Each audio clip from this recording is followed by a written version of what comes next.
Salam jumpa saudara-saudariku terkasih dimanapun berada. Semoga kita semua dalam keadaan baik dan sehat. Dan semoga Tuhan yang Maha Baik selalu dan senantiasa menyertai kita. Saudara-saudariku umat beriman Katolik dimanapun berada. Kita baru saja selesai merayakan perayaan Kamis Putih. Ada hal yang menarik di sana yang kita lihat adalah umat beriman Katolik yang hadir ke gereja mengenakan busana bernuansa putih. Dan ini sesuai dengan nama perayaan itu sendiri, yaitu perayaan Kamis Putih. Di sana kita melihat ada peristiwa pembasuhan kaki. Demikian juga selesai perayaan itu, umat beriman Katolik melanjutkan dengan tuguran sakramen Maha Kudus. Saudara dan saudariku terkasih, ada dua momen penting yang dirayakan dalam perayaan Kamis Putih ini, yaitu yang pertama, pengenangan akan pembasuhan kaki yang dilakukan oleh Yesus kepada para muridnya atau terhadap murid-muridnya. Kemudian yang kedua, dengan merayakan perjamuan malam terakhir, Yesus menetapkan Ekaristi. Saudara dan saudariku terkasih, dalam pembasuhan kaki atau peristiwa pembasuhan kaki, kita melihat di sana sebuah ungkapan pelayanan yang begitu luar biasa. Maka pesan pertama dari perayaan ini adalah sebuah tindakan atau panggilan untuk melayani. Nah, kita lihat di sana saudara dan saudariku terkasih, Yesus selaku guru, dia rela turun membasuh kaki para muridnya. Dia merendahkan diri untuk membasuh kaki para muridnya. Kita ketahui bahwa bagian tubuh yang paling rendah adalah kaki. Dan kaki inilah yang dibasuh oleh Yesus pada malam perjamuan terakhir. Seorang guru rela merendahkan dirinya untuk membasuh kaki para muridnya. Ini sebuah teladan yang luar biasa saudara-saudari. Dan ini menjadi sebuah pesan bagi kita sebagai umat beriman Katolik, bahwa kita dipanggil untuk melayani orang lain tanpa membeda-bedakan apa dan siapa.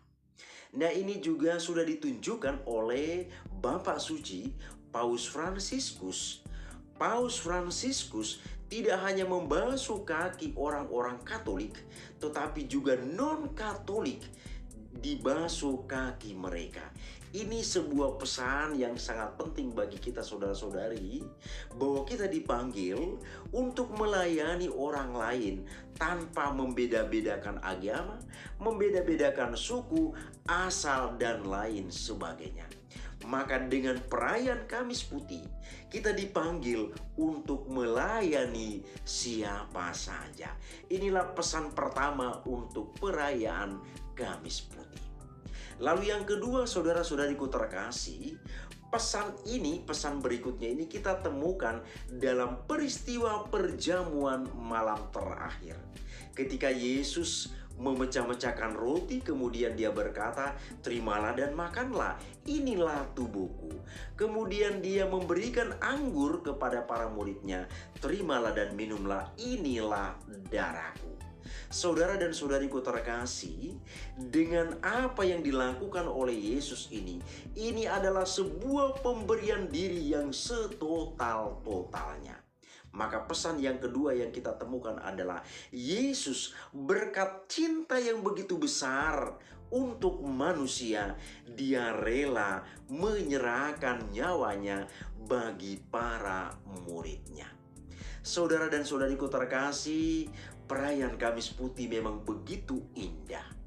Dan dalam gereja Katolik, seperti apa yang kami katakan dalam hantaran tadi, dengan perayaan malam perjamuan terakhir, di sana Yesus menetapkan perayaan Ekaristi. Maka dalam gereja Katolik, perayaan Ekaristi itu disebut sumber dan puncak iman gereja Katolik.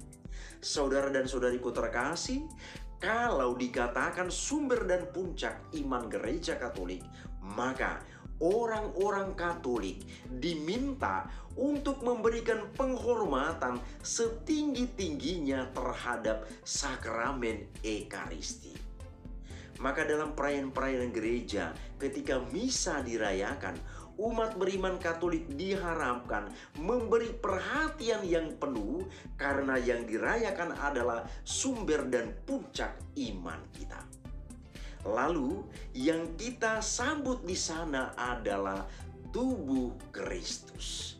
Saudara dan saudariku terkasih, jangan ragu-ragu meyakini atau mempercayai bahwa yang kita sambut dalam bentuk hosti itu bukan hosti biasa, tetapi hosti yang sudah berubah menjadi tubuh Kristus.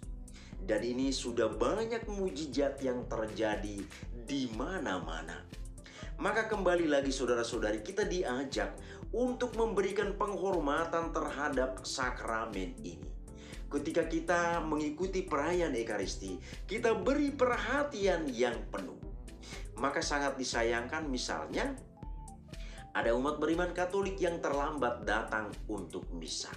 Kemudian dalam perayaan itu, ketika perayaan itu berlangsung, ada umat Katolik yang keluar masuk gereja. Ini berarti kita tidak memberikan perhatian yang penuh atas perayaan yang luar biasa ini. Dan parahnya lagi, ada juga sebagian umat beriman Katolik selesai menyambut komuni langsung pulang. Ini juga perbuatan yang tidak terpuji, saudara dan saudariku terkasih. Maka di layar utama kita saya buat di sana, yang menyambut komuni dan langsung pulang itu seperti Yudas.